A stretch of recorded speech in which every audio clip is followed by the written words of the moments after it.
¿Cómo están? Fuertísimo abrazo a todos y cada uno. Y bueno, esta semana estamos arrancando un tercer año de estas cápsulas de VitaFe. Gracias por ser parte de esto, por poder compartirlas y escucharlas. Y bueno, en esta semana el Señor puso en mi corazón que pudiéramos platicar esto. Muchos de nosotros, sin darnos cuenta, y queremos ayudarle a Dios, y de repente hacemos cosas por iniciativa propia, y por supuesto Dios nos ha dado esa capacidad, pero a la postre nos damos cuenta que a lo mejor no fueron las cosas que teníamos que haber hecho o no fueron correctas, ¿no? Y de repente viene ese famoso si no hubiera hecho esto, porque quizás nos faltó un elemento muy importante: consultar al Señor y esperar que Él se manifieste en nuestra vida y que nos dé una guianza para tomar las decisiones correctas, y no solo decidir, sino empezar a hacer acciones en nuestra vida. Y mira, la Escritura puntualmente nos enseña algunos principios con relación a esto. El primero dice Salmo 46:10, un versículo muy conocido, dice: estad quietos y conoced que yo soy Dios. Dejemos que Dios sea Dios en nuestra vida. En nuestra vida nosotros tenemos que hacer las cosas imposibles. Dice la Escritura que al que cree todo le es posible.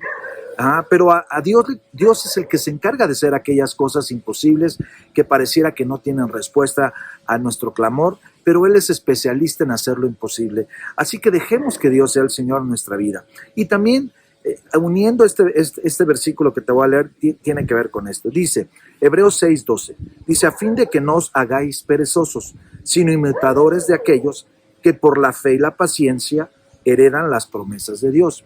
¿Y qué sucede? Muchos de nosotros no tenemos paciencia. Sí tenemos fe, pero no tenemos paciencia. Y tenemos que tener la combinación de ambos, de estas dos cosas.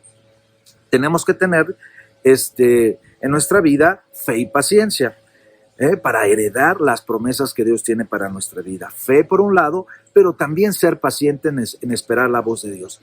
Y hay un ejemplo maravilloso que te quiero hablar, que viene en la Escritura, que tiene que ver con esto y trajo una consecuencia a la vida de este personaje, y es la vida de Saúl, el primer rey de Israel.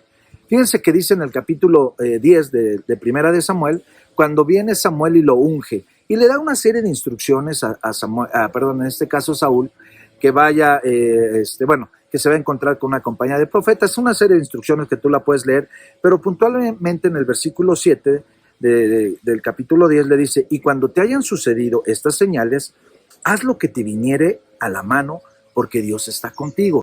Que más adelante en el capítulo 13, Saúl junto con su hijo deciden atacar el campamento de los filisteos sin consultar al Señor. Y en este versículo, capítulo 10, Saúl le había dado una instrucción, que él iba a llegar con él a sacrificar holocaustos, que lo esperara 7 días. ¿Y qué sucede? Saúl se desespera y empieza y hace una incursión, en este caso, para atacar a los filisteos. Y se levantan los filisteos en una cantidad impresionante.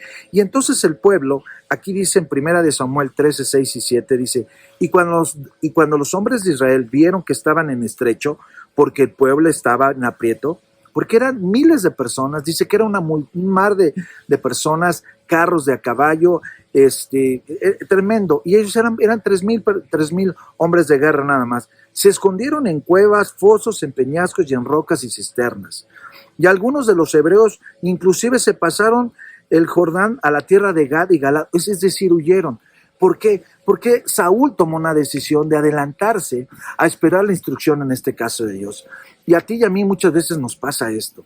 Nos adelantamos y cuando te hablaba de la fe y la paciencia, queremos tener iniciativas, pero no hemos esperado la respuesta y el visto bueno de Dios para hacer cosas.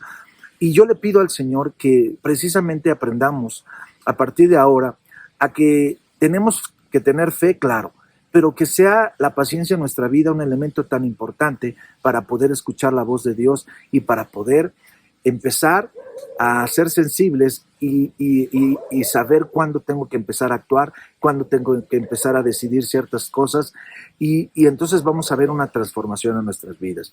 Yo le pido al Señor que la fe y la paciencia vengan a tu vida y que te hagas sensible a la voz de Dios. En el nombre precioso de Jesús, amén.